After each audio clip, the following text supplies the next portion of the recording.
anna Muhammadan abduhu wa rasuluhu da'ila ridwani. Allahumma salli alaihi wa ala alihi wa ashabi wa ikhwani. Para hadirin yang dirahmati oleh Allah Subhanahu wa taala, para jemaah umrah yang dimuliakan oleh Allah Subhanahu wa taala. Alhamdulillah, kembali lagi Allah Subhanahu wa taala memberikan kita kemudahan untuk bisa berjumpa di malam hari ini dalam rangka untuk mempelajari hadis-hadis Rasulullah sallallahu alaihi wasallam dan dalam rangka untuk saling mengingatkan bahwasanya kita semua akan menuju akhirat dan bahwasanya dunia ini akan kita tinggalkan. Saling mengingatkan untuk beramal saleh agar bisa memperberat timbangan kebajikan kita di akhirat kelak. Dan insyaallah pada malam hari ini kita akan membahas hadis yang ke-31 dan hadis yang ke-32 dari kitab Al-Arba'in An-Nawawiyah. Al-Arba'in Nawawiyah adalah buku yang mencakup 42 hadis yang dikumpulkan oleh Al-Imam Nawawi rahimahullahu taala dari hadis-hadis yang dianggap oleh Al-Imam Nawawi termasuk dari Jawami'ul Kalim, yaitu hadis-hadis yang singkat akan tapi maknanya padat. Ya, kemudian disempurnakan oleh Al-Imam Ibnu Rajab Al-Hambali menjadi 50 hadis. Adapun hadis yang dibawakan oleh Al-Imam Nawawi jumlahnya 42. Dan alhamdulillah kita pada kesempatan malam hari ini insyaallah akan kita bahas hadis ke-31 dan hadis yang ke-32. Adapun hadis yang ke-31 al-hadis al-hadi wa thalathun an Sahal bin Sa'ad As-Sa'idi, dari sahabat Sahal bin Sa'ad As-Sa'idi radhiyallahu taala anhu, beliau berkata, "Ja'a rajulun ila Nabi sallallahu alaihi wasallam faqala." Ada seorang mendatangi Nabi sallallahu alaihi wasallam, kemudian orang ini berkata kepada Rasulullah sallallahu alaihi wasallam, "Ya Rasulullah, dullani ala amalin idza amiltuhu ahabbani Allah wa ahabbani an-nas." Wahai Rasulullah sallallahu alaihi wasallam, tunjukkanlah kepadaku suatu amalan yang jika aku kerjakan, maka Allah akan mencintaiku dan orang-orang pun akan mencintaiku. Jadi datang kepada Nabi sallallahu alaihi wasallam minta diajarin suatu amalan yang dengan dia mengamalkan amalan tersebut, maka dia akan dicintai oleh Allah dan juga akan dicintai oleh orang-orang. Faqal, maka Nabi sallallahu alaihi wasallam menjawab, "Izhad fid dunya yuhibbakallah." Zuhudlah engkau terhadap dunia, maka niscaya Allah akan mencintaimu. Wazhad fima fi aidin nas yuhibbakan nas. Dan zuhudlah engkau terhadap apa yang dimiliki orang-orang, harta yang dimiliki oleh orang-orang, maka kau akan dicintai oleh orang-orang. Haditsun hasanun rawahu Ibnu Majah wa ghairuhu bi asanida hasanah. Kata Al-Imam Nawawi rahimahullah, hadis ini adalah hadis yang hasan yang diriwayatkan oleh Imam Ibnu Majah dan selain beliau dengan sanad-sanad yang hasan. Para hadirin yang dirahmati oleh Allah Subhanahu wa taala, hadis ini menunjukkan bagaimana semangatnya para sahabat untuk bisa dicintai oleh Allah Subhanahu wa taala. Oleh karenanya seorang datang menemui Nabi sallallahu alaihi wasallam di antara para sahabat dan minta ditunjukkan satu amalan yang menyebabkan dia dicintai oleh Allah Subhanahu wa taala. Dan kalau seorang telah meraih kecintaan Allah Subhanahu wa taala, maka ya tentunya dia akan sangat beruntung mendapatkan kecintaan Allah Subhanahu wa taala dan surga telah terbuka di hadapannya. Kemudian dia juga minta amalan yang membuat manusia cinta kepada dia. Pada dasarnya seorang beramal soleh atau seorang menjalankan kehidupan di atas muka bumi ini semata-mata mencari keridhaan Allah Subhanahu wa taala. Dan dia tidak berharap dengan pujian manusia. Akan tapi bukan berarti seorang tatkala melakukan atau menjalani kehidupan di atas muka bumi ini, dia cuek dengan manusia.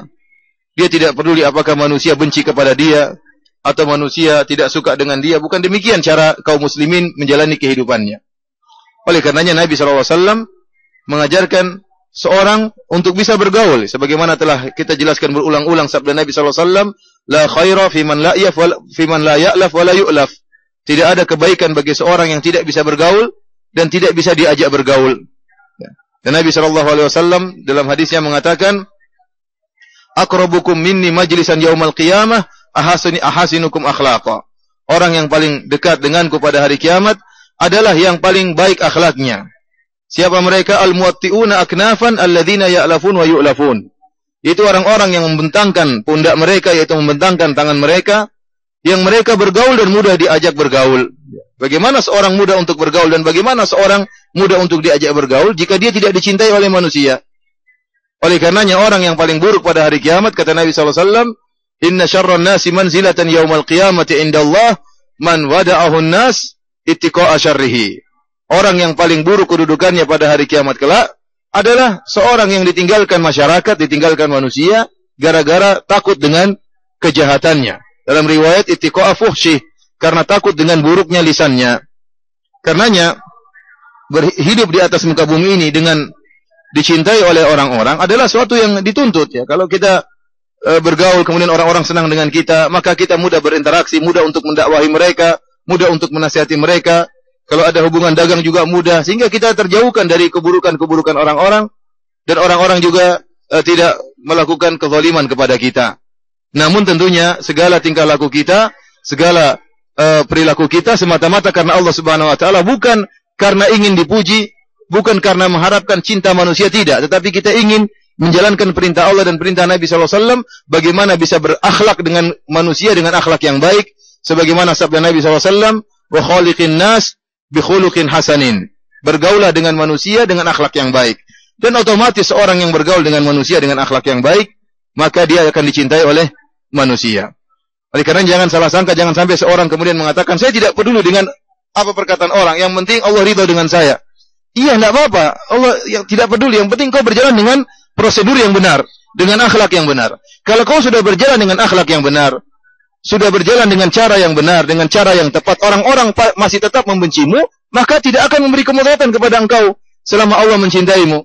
Tetapi kalau engkau caranya ngawur, ya, caranya ngawur, cara bergaulnya enggak benar, cara dakwahnya enggak benar, kemudian dibenci oleh orang-orang, maka bukan itu yang dicari, yang dituntut oleh syariatnya. Kemudian dengan berdalih mengatakan, yang penting saya mencari keridhaan Allah, tidak peduli orang benci dengan saya.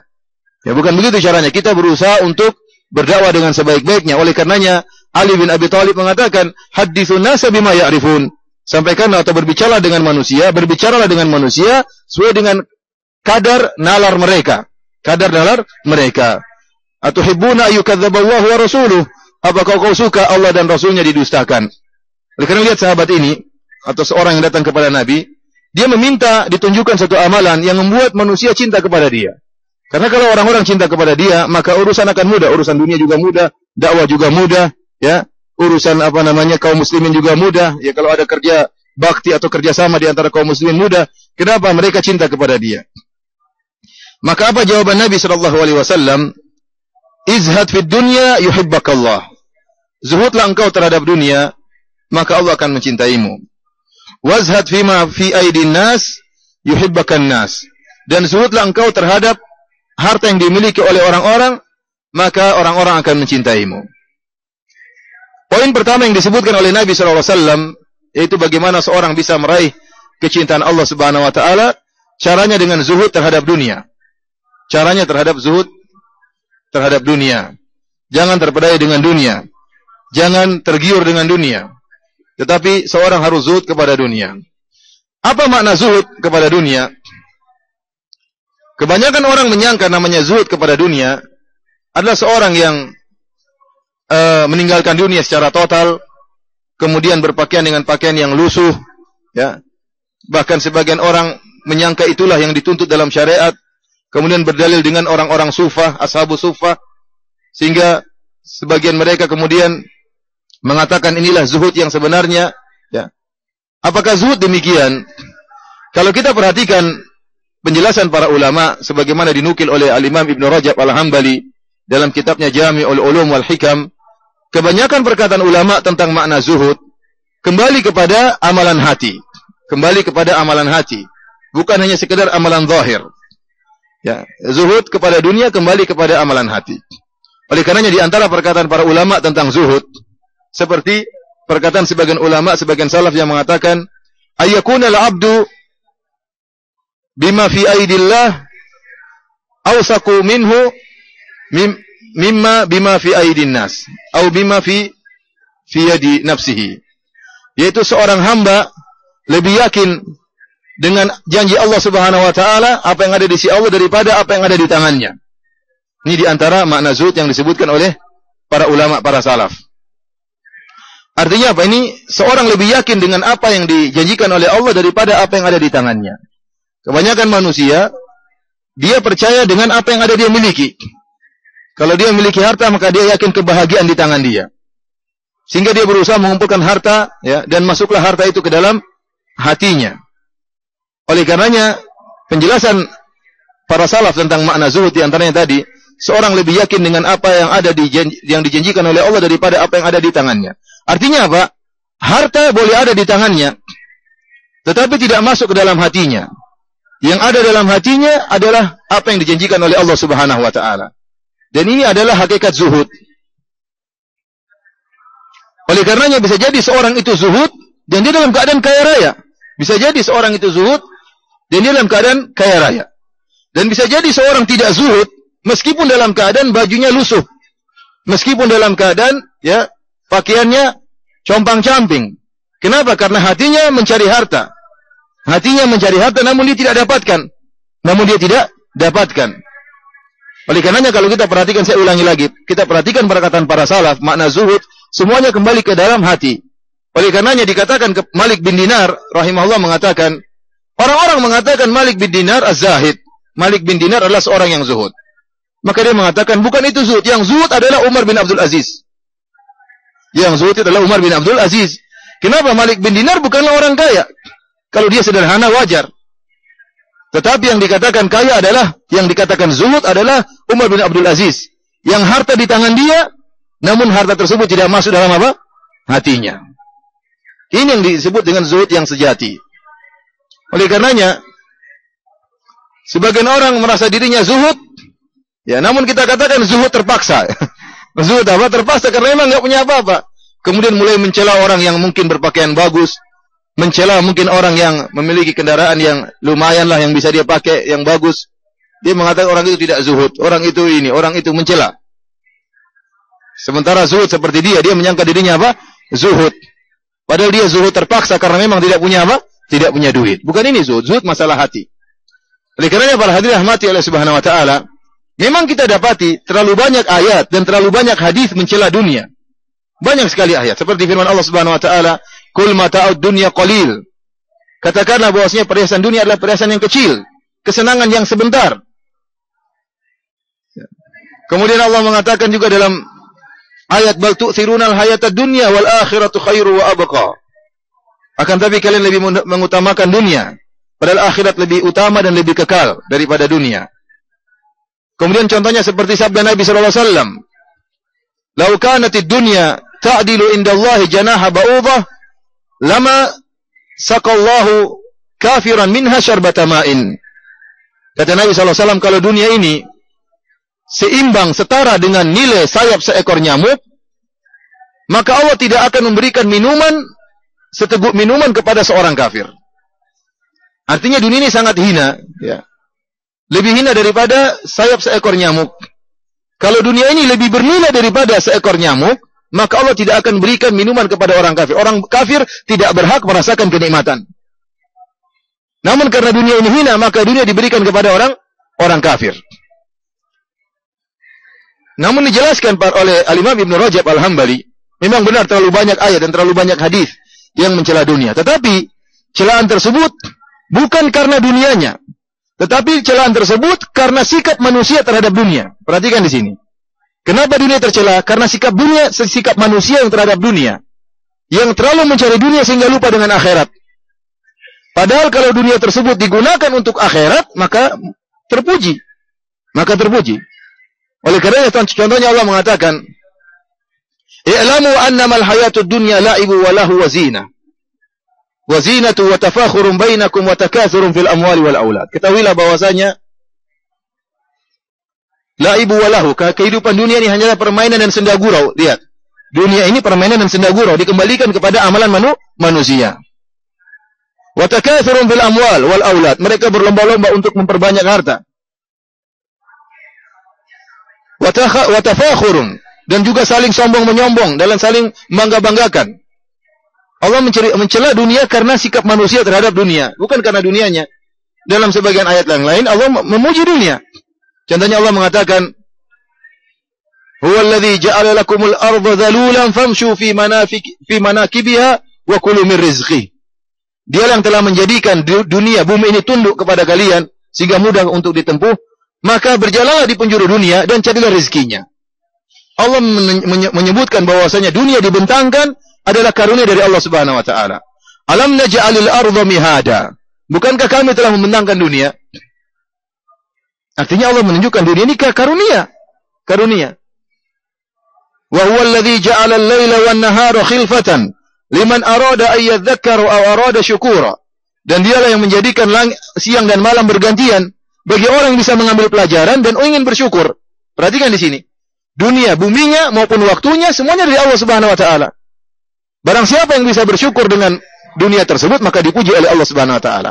Karenanya dunia tercela sebagaimana penjelasan Ibnu Rajab Al-Hambali bukan karena dunianya, tetapi karena sikap manusia yang tenggelam dalam dunia dan lupa dengan akhirat.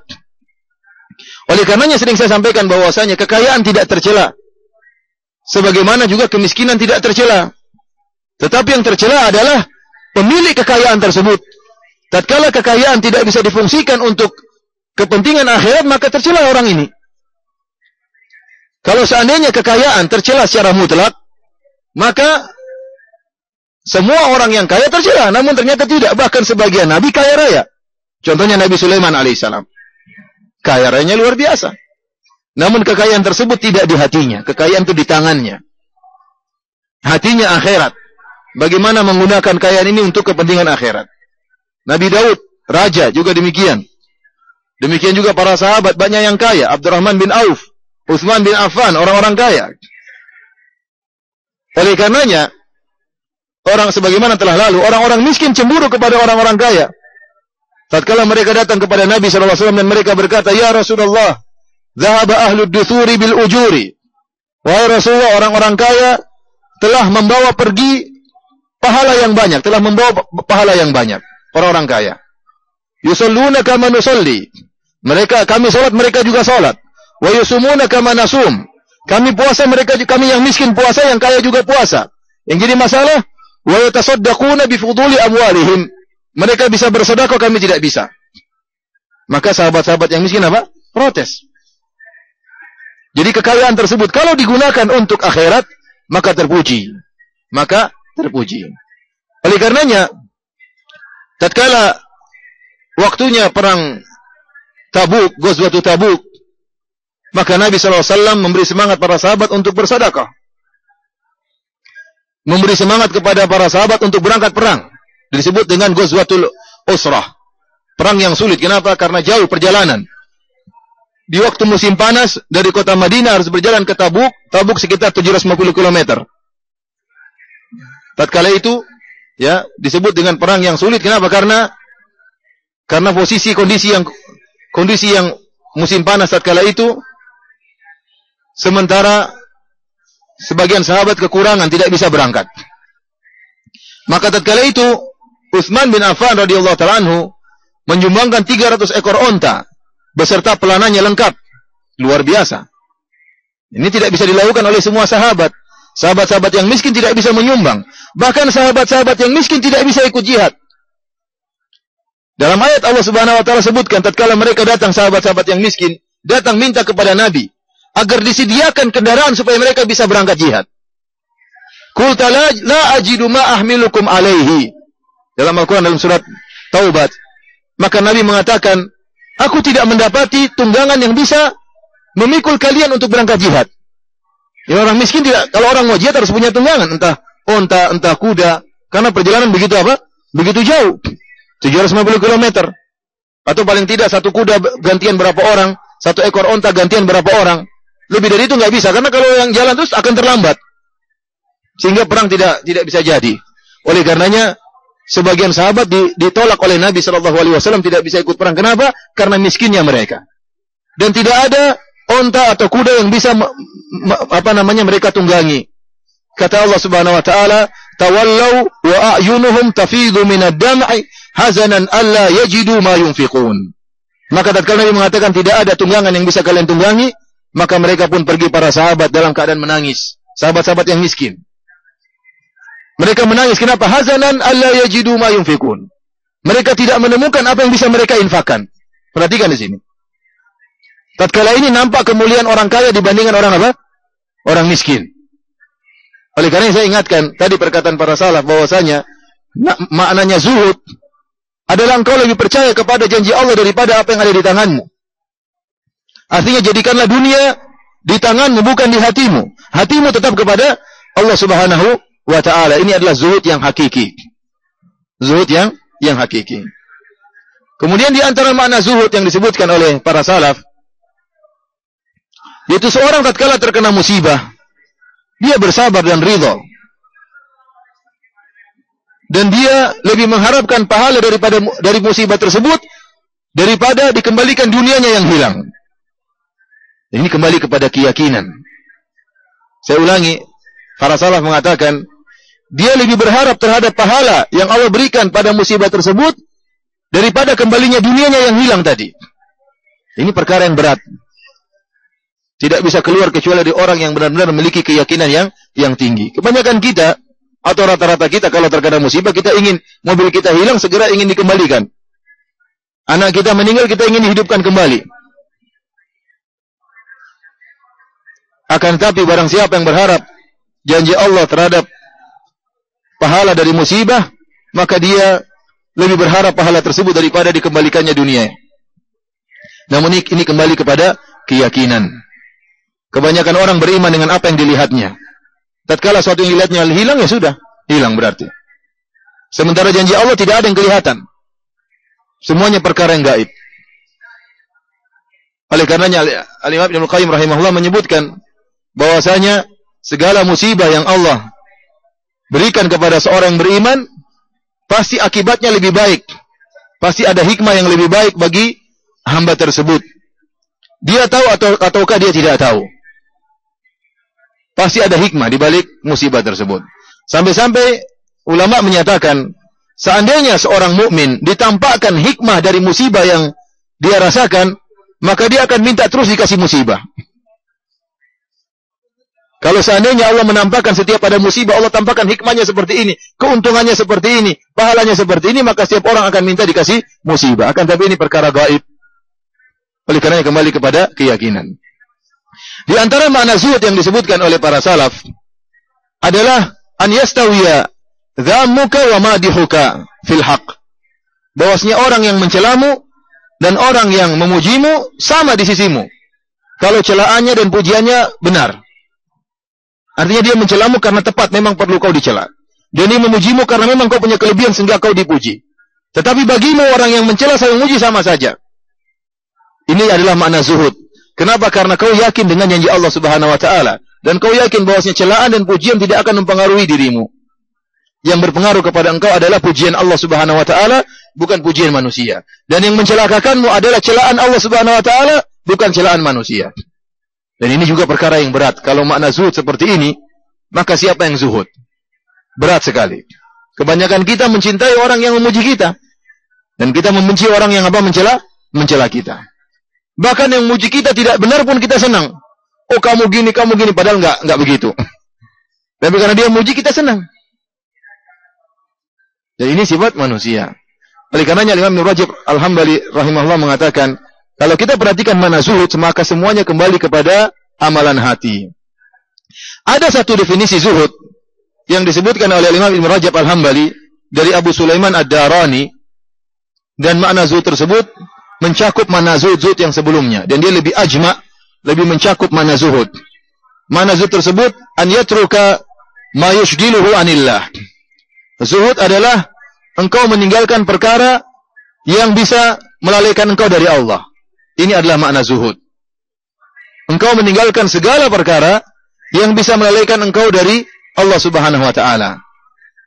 Karena yang melalaikan engkau dari Allah, menjauhkan engkau dari Allah Subhanahu wa taala. Tadi kata Nabi sallallahu alaihi wasallam, izhad fid dunya yuhibbakallah. Engkau zuhud kepada dunia, maka Allah akan mencintaimu. Oleh karena segala perkara dunia yang bisa membuat orang lalai dari Allah, maka hendaknya ditinggalkan. Dan itu adalah bentuk zuhud. Dari sini seorang berusaha untuk memenuhi kebutuhan dunianya secukupnya, jangan berlebih-lebihan. Karena segala yang berlebih-lebihan butuh waktu, butuh kerja keras, butuh waktu, butuh ngurusi, butuh maintenance-nya, ya. Banyak perkara yang akhirnya timbul di balik berlebihan tersebut. Contohnya seorang punya mobil, tidak salah punya mobil dibutuhkan. Tapi dia punya mobil 5. Buat apa mobil 5? Mobil satu sudah cukup. Untuk mendapatkan 4 yang lebih tadi, mobil kedua, mobil ketiga, mobil keempat, mobil kelima, butuh waktu. Dia harus cari duit lebih. Ya, tujuannya apa? Nambah mobilnya supaya jadi 5. Butuh untuk pergi ke toko cari apa? Ini semua melalaikan, tidak ada faedahnya. Kecuali kalau mobilnya 5 tadi digunakan untuk, misalnya untuk dakwah, untuk apa, untuk kepentingan anak yatim, untuk pondok, nggak jadi masalah. Tapi sekedar untuk dikumpulkan di rumah, ya, buat apa? Ini adalah sikap berlebihan yang tidak sesuai dengan makna zuhud. Tidak sesuai dengan makna zuhud. Karena sesuatu yang berlebihan daripada apa yang kita butuhkan akan menyita waktu, menyita pikiran, menyita hati, ya, sehingga konsentrasi hati harusnya untuk Allah tersibukkan dengan perkara-perkara ini, dan ini sudah pasti nggak mungkin dielakkan. Oleh karena segala perkara yang bisa melaikan seorang dari Allah, maka ditinggalkan, dan itulah makna zuhud. Dari situ para hadirin rahmati Allah Subhanahu wa taala, seorang tatkala menjalani kehidupan dunia ini kita mulai berpikir latihan masing-masing dari kita untuk melatih diri kita.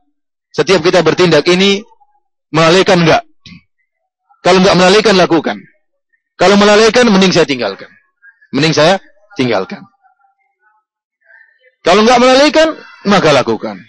Sebagaimana para sahabat, mereka berdagang.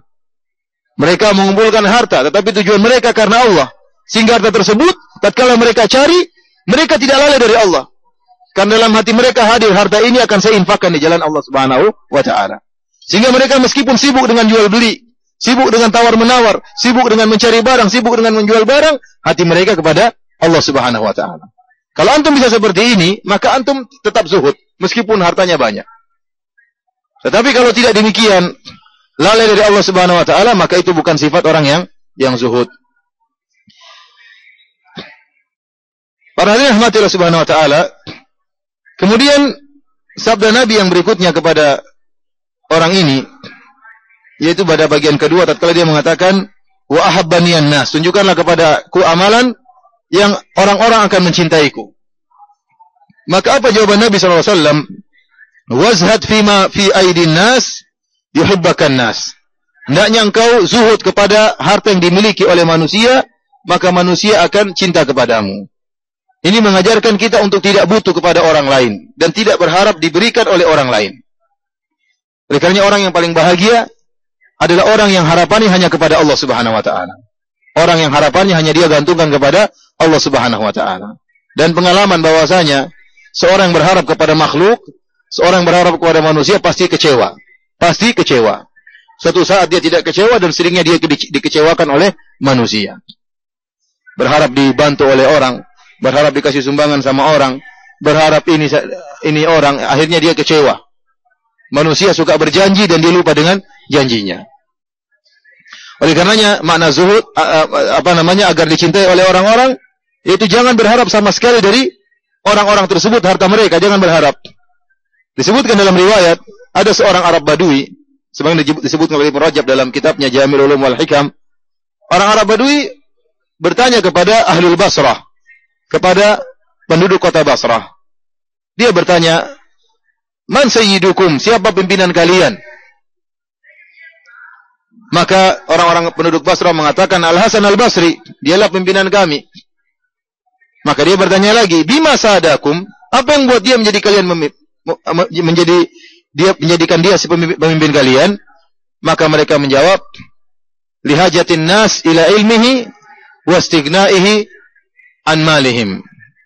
Karena orang-orang butuh dengan ilmunya, sementara dia tidak butuh dengan harta orang-orang. Orang-orang butuh dengan dia, sementara dia tidak butuh dengan orang-orang. Sehingga orang-orang pun tunduk kepada dia dan cinta kepada dia. Al-Hasan Al-Basri rahimahullahu ta'ala. Kalau kita berharap kepada orang lain, ya sebagaimana penjelasan Syekhul Islam Taimiyah dalam Majmu' Fatawa, kalau kau memberikan harta kepada orang lain, takun amirahu, maka engkau jadi amirnya orang tersebut. Orang itu akan tunduk pada kamu. Itu sudah jelas. Kalau menundukkan orang, kasih aja harta terus, kasih hadiah terus, lama-lama dia akhirnya tunduk sama kamu. Ini sudah otomatis. Tapi kalau kau ingin jadi tawanan dia, maka terimalah pemberian dia terus. Minta kepada dia dikasih, minta kepada dia dikasih. Maka engkau akan jadi tawanannya. Tapi kalau kau ingin menjadi saingannya, maka jangan minta sama dia. Sama kedudukanmu dengan dia. Dia tidak butuh sama engkau dan engkau tidak butuh sama dia. Tapi kapan kau butuh kepada dia, maka engkau akan menjadi tawanannya. Engkau akan menjadi tawanannya. Dan seorang berusaha ya hanya menjadi tawanan Allah Subhanahu wa taala. Jangan sampai menjadi tawanan makhluk. Dan sifat manusia, kalau diminta sekali dua kali dia bantu, tapi kalau terlalu sering diminta bantuan, maka dia pun jengkel. Dia akan benci. Sampai sebagian ulama mengatakan, bahkan kalaupun kau hanya minta pasir yang tidak ada nilainya, kau minta tolong ambilkan saya pasir, kasih. Tolong ambilkan saya pasir, kasih lagi. Lama-lama pasir pun dia tidak mau kasih. Kenapa? Karena ini orang minta-minta terus, tidak bisa kerja sendiri, dia jadi jengkel. Oleh karenanya, di antara nasihat kepada adik-adik kelas saya, dari para mahasiswa di Jamiah Islamiyah Universitas Islam Madinah, tatkala menjadi seorang dai, ya, kapan mad'u, kapan audiens merasa ente butuh kepada harta, ente akan ditinggalkan. Ini ingat ini. Dan ini nasihat dari Syekh Shalih Al-Utsaimin, ya, hafizahullah taala. Kapan mad'u merasa antum butuh harta kepada dia, suatu saat kau akan ditinggalkan. Oleh karena jangan pernah merasa butuh kepada orang. Harta akan datang, Allah akan berikan. Allah tidak akan meninggalkan orang-orang yang bertakwa. Allah tidak akan menghinakan orang-orang yang menghabiskan waktunya untuk belajar. Yang menghabiskan waktunya untuk berdakwah, Allah tidak akan tinggalkan. Tapi jangan pernah berharap kepada manusia. Pertama, kamu pasti akan kecewa. Yang kedua, kau akan ditinggalkan manusia. Ini nasihat bagi saya pribadi dan juga kepada para adik-adik kelas saya, supaya ingat akan hal ini. Karena sebentar lagi akan pulang menjadi dai di tanah air. Maka camkan hal ini bahwasanya, kapan engkau senantiasa butuh kepada orang lain, kepada mad'u, baik dengan secara saraha, dengan jelas-jelas saya butuh bantuanmu, tolong bantu saya, atau dengan isyarat, aduh saya lagi sibuk, aduh saya lagi nggak ada uang, aduh saya lagi ini, lagi banyak utang. Ini isyarat, sebenarnya minta bantuan. Kapan nampak dari dirimu seperti itu, maka kau akan ditinggalkan. Dakwahmu tidak akan berhasil. Oleh karenanya Nabi SAW mengatakan, wazhad fima fi aidin nas, yuhibbakan nas. Ya, jadilah engkau orang yang tidak butuh kepada harta orang lain, maka orang-orang akan mencintaimu. Para rahmatillah subhanahu wa ta'ala, kita lanjutkan hadis yang berikutnya, hadis yang ke-32.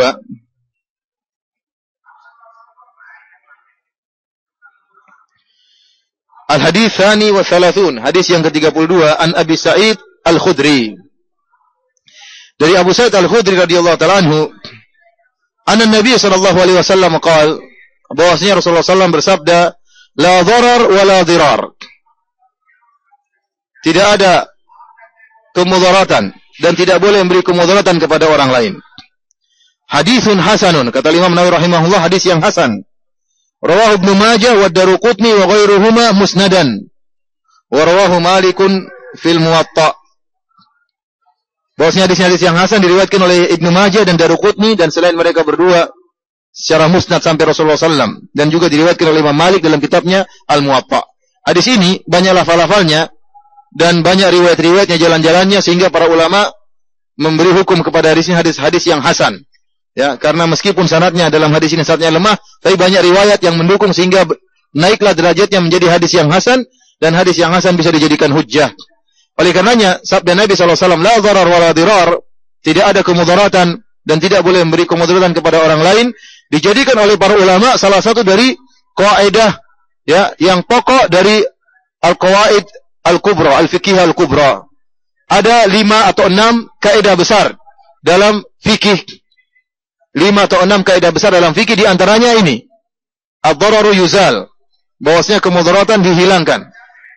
Mereka berdasarkan dalil sabda Nabi SAW, la dharar wa la dirar, tidak ada kemudaratan dan tidak boleh memberi kemudaratan kepada orang lain. Para hadirin yang dirahmati oleh Allah Subhanahu wa taala, apa makna dharar dan apa makna dirar? Dharar artinya kemudaratan dan dirar artinya memberi kemudaratan. Sehingga ada beberapa pendapat di kalangan para ulama. Ada yang mengatakan dharar dan dirar satu makna. Nabi mengatakan tidak boleh ada kemudaratan. Kemudian wala dirar adalah penekanan. Seakan-akan jangan ada kemudaratan dan tidak boleh ada kemudaratan. Sehingga sebagian ulama mengatakan dharar dan dirar maknanya sama. Nabi mengulanginya dalam rangka memberi penekanan. Sebagian ulama mengatakan tidak, karena waw taqtadil mughayarah, kalau ada kalimat dan, berarti sebelum dan sesudah dan berbeda maknanya. Ya, sebelum dan sesudah dan dalam bahasa Arab berarti maknanya berbeda. La darar wa la dirar, berarti darar maknanya lain dengan dirar. Dan ini kebanyakan ulama berpendapat demikian. Darar berbeda dengan makna dirar. Apa bedanya? Ada khilaf di antara para ulama. Ada yang mengatakan darar atau dirar, darar adalah memberi kemudaratan kepada orang lain dengan tanpa sengaja. Adapun dirar adalah memberi kemudaratan dengan orang kepada orang lain dengan sengaja. Tidak sengaja, misalnya seorang tinggal di lantai ke-3, kemudian dia mandi, kemudian airnya tertumpuk di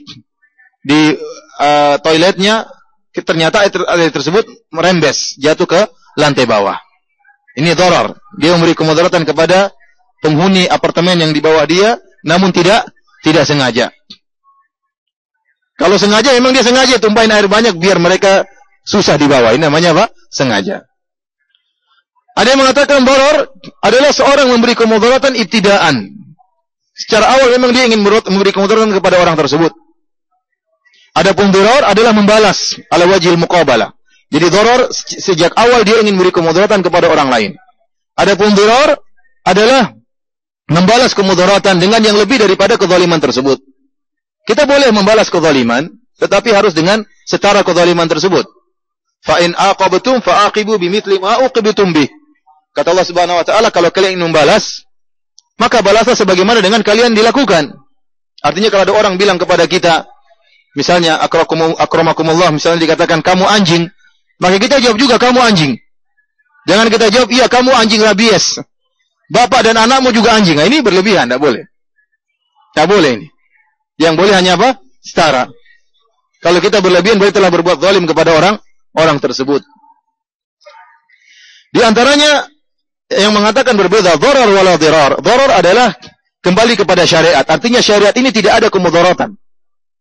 Wala dirar kembali kepada mukallafin, kepada manusia. Janganlah kalian kalau begitu janganlah kalian berbuat kemudaratan. Jadi la darar wala dirar artinya syariat ini. La darar, syariat ini tidak dibangun di atas kemudaratan, semuanya dibangun di atas maslahat. Wala dirar, kalau begitu kalian wahai kaum muslimin jangan buat kemudaratan kepada orang lain. Intinya, kalau kita perhatikan seluruh makna perkataan para ulama tentang hadis ini, intinya jangan buat kemudaratan. Tidak boleh ada kemudaratan dalam syariat. Ya. Dan dalam Al-Quran Allah menyebutkan contoh-contoh kalimat mudarat ini.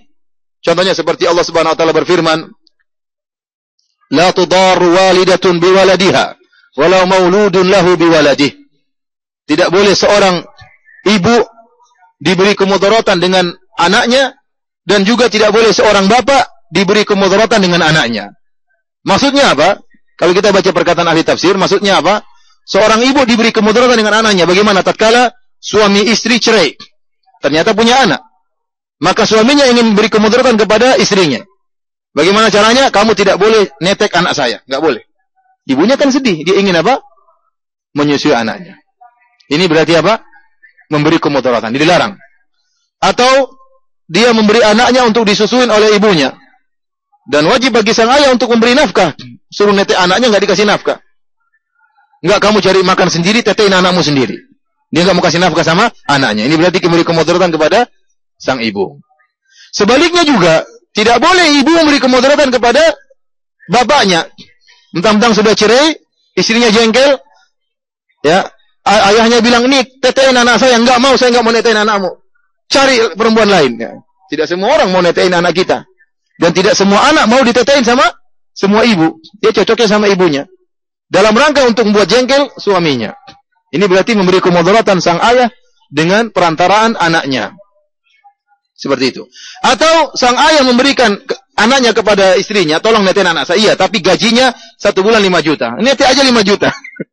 Misalnya. Nah, ini juga memberi kemudaratan kepada sang ayah. Ini contoh Allah sebutkan dalam Al-Quran. Contohnya juga Allah Subhanahu wa taala berfirman, "Fa'amsikuhunna bima'rufin aw sarrihunna bima'ruf, wa la tumsikuhunna diraran lita'tadu. Wa may yaf'al dzalika faqad dzalama nafsah." Kata Allah Subhanahu wa taala, kalau kalian ingin menceraikan istri, maka ceraikanlah dengan cara yang baik, atau tahanlah istri kalian dengan cara yang baik. Wala tumsikuhunna diraran lita'tadu. Perhatikan kalimat dirar.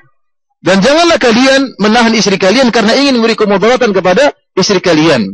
Wa ta'tadu, sehingga kalian melakukan pelanggaran, terjerumus dalam perkara-perkara yang haram. Maksudnya bagaimana? Di zaman dahulu terutama, di zaman jahiliyah, dulu talak tidak dibatasi. Kalau sekarang talak dibatasi cuma 3. Lebih dari 3 nggak boleh lagi kembali. Kecuali istrinya dinikahi oleh lelaki lain. Lelaki lain yang bukan disewa untuk menikahi istrinya. Dibayar untuk kamu nikahi istri, tapi jangan korek-korek ya. 2 malam aja terus ceraikan karena saya mau kembali. Ini nggak boleh, ntar laknat orang seperti ini. Nggak boleh. Dahulu iddah 3 bulan, masa penungguan 3 kali haid. Seorang laki-laki terkadang ingin beri kemudaratan kepada istrinya. Dia ceraikan istrinya, kamu saya cerai. Bulan pertama, kasihan kan dipisah sama dia, terpisah. Bulan kedua, bulan ketiga, sudah mau habis masa iddahnya. Kalau masa iddahnya sudah habis, dia bisa nikah lagi. Oh, dia kembali. Oh, saya kembali. Bukan kembali untuk baik-baik, tidak. Supaya dia nggak bisa nikah. Setelah itu, saya ceraikan kamu lagi. Cerai lagi, tunggu lagi masa iddah. Sampai 3 kali haid. Tatkala mau datang haid yang ketiga, sudah mau habis haid yang ketiga, maka dia mengatakan lagi, saya kembali lagi. Demikian, ini memberi kemudaratan. Kalau kamu ingin cerai, ceraikan dengan cara yang baik. Kalau ingin kembali dengan cara yang baik. Allah mengatakan, la tumsikuhunna diraran lita'tadu. Jangan kalian menahan istri kalian kembali kepada istri kalian, bukan dalam rangka berbuat baik, tapi dalam rangka untuk memberi kemudaratan kepada istri. Contohnya lagi Allah menyebutkan kalimat darar dalam Al-Quran, seperti Allah mengatakan, min ba'di wasiyati yusa biha au yusi biha au dain ghairu mudar. Setelah wasiat yang diwasiatkan oleh orang yang akan meninggal dunia, atau setelah membayar hutang, ghairu mudar, tanpa memberi kemudaratan kepada ahli waris. Maksudnya bagaimana? Kemudaratan kepada ahli waris bisa datang dari 2 sisi, dari sisi warisan, dari sisi wasiat, atau dari sisi hutang. Artinya apa? Seorang kaya raya akan meninggal dunia. Kemudian dia jengkel sama ahli warisnya, anak-anaknya bandel semua. Istrinya kurang ajar. Akhirnya dia, gimana caranya supaya mereka nggak dapat bagian? Maka dia wasiatkan 2/3 hartanya untuk orang lain. Ini tidak boleh seperti ini. Tidak boleh. Maka wasiat tersebut tidak diterima. Wasiat paling banyak cuma 1/3. Karena memberi kemudaratan kepada ahli waris. Atau dia mencintai salah satu dari anaknya 5 orang, yang dia cintai 1 orang, yang lainnya dia tidak begitu cinta. Maka dia bilang 1/3 wasiatku untuk anak yang ketiga. Ini pun wasiatnya tidak diterima. Rasulullah SAW mengatakan, wala wasiyata li waris, tidak ada wasiat untuk ahli waris. Kalau wasiat hanya boleh kepada selain ahli waris. Tidak boleh wasiat kepada ahli waris. Akhirnya apa? Kalau ada wasiat diberikan kepada ahli waris, akhirnya dia dapat jatah lebih banyak daripada ahli waris yang lainnya. Ini tidak diperbolehkan. Atau kemudaratan datang dari sisi hutang, sebagaimana penjelasan Imam Al-Qurtubi rahimahullah. Tatkala dia akan meninggal dunia, maka dia pura-pura mengatakan, saya punya hutang sekian. Padahal dia tidak punya hutang. Kenapa? Dia ingin beri kemudaratan kepada ahli waris. Ini contoh-contoh kalimat darar, ya, perkataan mudarat yang dinafikan oleh Allah dalam Al-Quranul Karim. Para hadirin rahmatillah subhanahu wa ta'ala, kita kembali kepada hadis ini. La darar wala dirar. Tidak ada kemudaratan dalam syariat. Wala dirar, oleh karenanya kaum muslimin tidak boleh membuat kemudaratan. Oleh karenanya kalau kita perhatikan syariat Islam, seluruhnya kembali kepada maslahat. Seluruhnya kembali kepada maslahat. Dan maslahat itu bisa maslahat yang sempurna, atau maslahat yang rajihah, yang lebih tinggi maslahatnya daripada kemudaratannya. Karena kebanyakan yang ada di alam semesta ini, tidak ada maslahat yang murni dan tidak ada kemudaratan yang murni. Kebanyakan yang ada maslahat, ya, yang rajih atau maslahat yang marjuhah, maslahat yang lebih berat atau maslahat yang lebih ringan. Oleh karenanya jika kemudaratan lebih besar daripada kemaslahatannya, maka ini bukan syariat Islam. Ini bukan syariat Islam. Contohnya seperti al-khamr wal maisir. Seperti bir dan perjudian. Yas'alunaka 'anil khamri wal maisir. Mereka bertanya kepada engkau tentang perjudian dan bir. Qul fihi ma itsmun kabir wa manafi'u lin-nas. Pada keduanya ada dosa yang besar dan ada manfaat-manfaat bagi manusia. Bir ada manfaatnya, judi juga ada manfaatnya. Wa itsmuhuma akbaru min naf'ihima, dan dosanya lebih besar daripada manfaatnya. Dari situ Allah mengharamkan perjudian dan mengharamkan bir untuk diminum karena kemudaratannya lebih besar daripada kemaslahatannya. Para hadirin yang dirahmati Allah Subhanahu wa taala, dari sini kita ingatkan kepada para ikhwan sekalian dan juga para jemaah umrah, ya, bahwasanya hadis ini banyak sekali hukum-hukum fikih yang masuk dalam hadis ini. La darar wa la dirar. Di antaranya yang sudah saya sampaikan adalah masalah haramnya rokok. Masalah haramnya rokok. Rokok haram di antaranya dengan dalil hadis ini. La darar wa la dirar. Tidak ada kemudaratan dalam Islam dan kaum muslimin tidak boleh memberi kemudaratan. Dan seorang yang merokok maka dia telah mengumpulkan dua kemudaratan. Pertama, dia memberi kemudaratan kepada dirinya dan dia memberikan kemudaratan kepada orang lain. Memberi kemudaratan kepada dirinya dengan merusak dirinya. Dengan menghisap rokok maka akan merusak jantungnya, merusak paru-parunya. Ini hukumnya haram. Seorang tidak boleh merusak dirinya. Tubuhnya adalah amanah. Dia akan ditanya oleh Allah tentang nikmat yang Allah berikan kepada dia. Matanya adalah amanah, jantungnya adalah amanah, kesehatannya adalah amanah. Seorang tidak boleh merusak kesehatannya dengan sengaja. Kenikmatan tersebut akan dimintai pertanggungjawaban oleh Allah Subhanahu wa taala. Sebagaimana harta juga amanah. Jangan mentang-mentang seorang mengatakan ini harta milik saya, maka dia bebas melakukan terhadap harta tersebut. Tidak boleh. Tidak boleh seorang menghambur-hamburkan hartanya. Tidak boleh seorang israf, wala tusrifu, berlebih-lebihan. Beli mobil yang harganya 5 miliar, buat apa? Beli mobil yang harganya 2 miliar, buat apa? Yang ratusan juta sudah cukup, buat apa yang